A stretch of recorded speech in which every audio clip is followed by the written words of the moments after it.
India versus South Africa test சீரீஸ்ல 0-1 ட்ரெயிலிங்ல இருக்கிற இந்திய அணியுடைய புதிய கேப்டனா இப்போ ரிஷப் பண்ட் அறிவிக்கப்பட்டிருக்கிறாரு இந்த ஒரு மேட்ச்க்கு மட்டும். எஸ், சுப்மன் கில் இந்த மேட்சை விளையாட மாட்டாரு. அவருக்கு ஏற்கனவே கழுத்துல அந்த ஒரு சுழுக்கு ஏற்பட்ட காரணத்தினால இன்னைக்கு வந்துட்டு ரிஷப் பண்ட் தான் ஸ்டாண்டின் கேப்டனா இந்த மேட்சை வந்துட்டு இன்சார்ஜ் எடுத்து விளையாட போறாரு.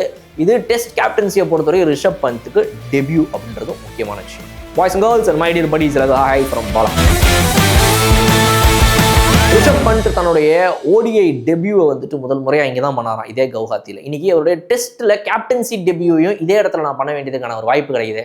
அடடா, இந்த கிரவுண்டே ரொம்ப பிடிச்ச கிரவுண்டாச்சே, சூப்பருங்க அப்படின்ற மாதிரி ஒரு விஷயத்தில் ரிஷப் பண்ட் உள்ளே இறங்குறாரு அவருடைய டெஸ்ட் கேப்டன்சி டெபியூவை பண்ணுறதுக்காக இந்த கவுஹாத்தியில்.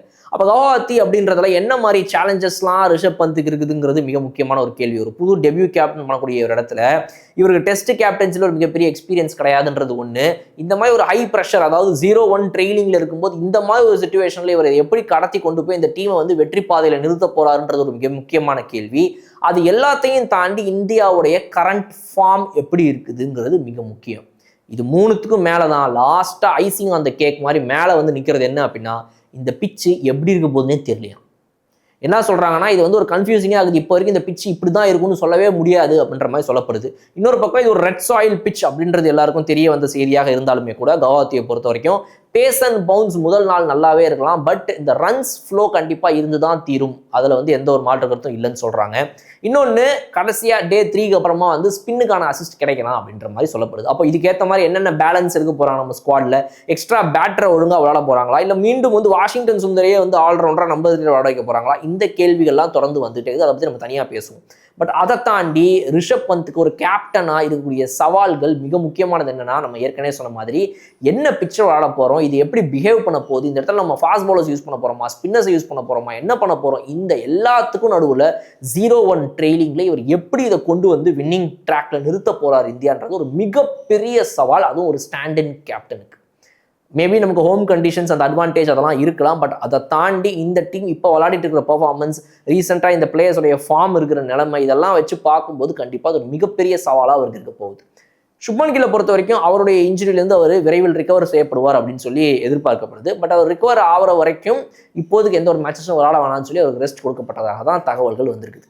ரைட், இந்த கவுஹாத்தி பிச்சை பொறுத்த வரைக்கும் இன்னொரு அடிஷ்னல் இன்ஃபர்மேஷன் நமக்கு கிடைச்சிருக்கிறது என்ன அப்படின்னா, இந்த பிச்சை பொறுத்த வரைக்கும் இது எப்படி வேணா எப்போ வேணா பிஹேவ் பண்ணலாம், இது வந்து எப்படி வேணா மாறலாம் அப்படிங்கிறதும் இவங்க சொல்லித்தராங்க. ஏன்னா இப்போ நீங்கள் ரீசெண்டாக நடந்து முடிஞ்ச கொல்கத்தா டெஸ்ட் மேட்ச்லேயே பார்த்தீங்கன்னா, கியூரேட்டர் கிட்ட நாங்கள் சொன்னதை அற்புதமாக ரெடி பண்ணி கொடுத்துட்டாருன்னு கௌதம் கம்பீர் பாராட்டுகளை தெரிவிச்சார்.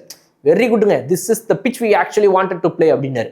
கடைசியில் பார்த்தா அதே பிச்சில் தான் இவங்க 4 நாளுக்கு அப்புறமா மேட்சை 3ஆவது நாளே தோற்று போனதுக்கு அப்புறமா ப்ரெஸ் கான்ஃபரன்ஸ் வந்து உட்காந்துட்டு இந்த மாதிரி ஒரு பிச்சில் விளையாடலை அப்படின்னா இது வந்துட்டு பேட்டர்ஸோடைய பெரிய இயலாமை தான் அப்படி இப்படின்லாம் சொன்னார். இப்போ இதுக்கு இவங்களுடைய கொட்டாக் நம்ம கோச் அசிஸ்டன்ட் பாருங்க, அவர் என்ன சொல்கிறாரு அப்படின்னா, இல்லை அன்னைக்கு வந்துட்டு தற்பெருமையாக பேசிக்காமல் அந்த இவர் மேலேயும் பழியை தூக்கி போடாமல் கியூரேட்டர் மேலே தான் வந்து பழியை ஏற்றுக்கிட்டாரு கௌதம் கம்பீர்.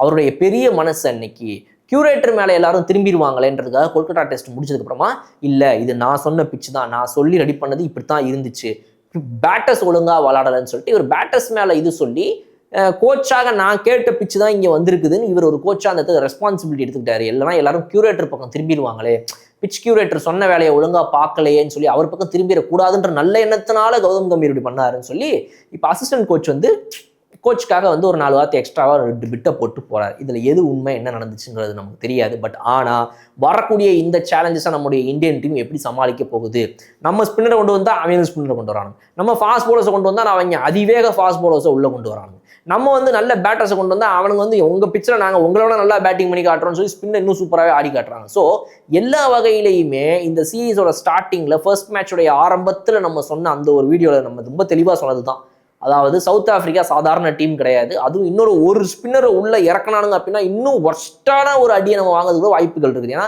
சேனுரன் முத்துசுவாமி வந்து அந்த டீமில் ரீசெண்டாக நடந்த பாகிஸ்தான் டெஸ்ட் சீரீஸில் சூப்பராக விளையாடி அவர் வெறித்தனமான பர்ஃபார்மன்ஸையும் காட்டியிருந்தார். அப்போ அவர் இருக்கும்போது இவங்களுடைய அடுத்த 2 ஸ்பின்னர்ஸ் ஏற்கனவே இருந்தவங்க இருக்கும்போது 3 ஸ்பின்னர்ஸை அவங்க உள்ளே போனாங்க அப்படின்னா இவங்க கொடுக்குற அடிங்கிறது வந்து தர்மடியா இருக்கும். அதை இந்தியா எப்படி ஃபேஸ் பண்ண போகுதுங்கிறதான் கேள்வி. அப்போ நம்மளோட காம்பினேஷன் என்னவா இருக்க போகுது, எப்படி நம்ம பேலன்ஸை கொண்டு வர போறோம், பேட்டிங்கை பொறுத்த வரைக்கும் கொஞ்சமாவது பழைய மேட்ச்ல அந்த முதல் டெஸ்ட் மேட்ச்ல நம்ம கொல்கட்டாவில் தோத்து போனதுக்கு அப்புறமா அதோடைய லெசன்ஸ்ல இருந்து கத்துக்கிட்டு இருந்திருக்காங்களா, நிஜமா அதை மாத்திப்பாங்களா இப்படின்றது எல்லா விஷயத்தையும் நம்ம வெயிட் பண்ணி பார்த்தா தான் தெரியும்.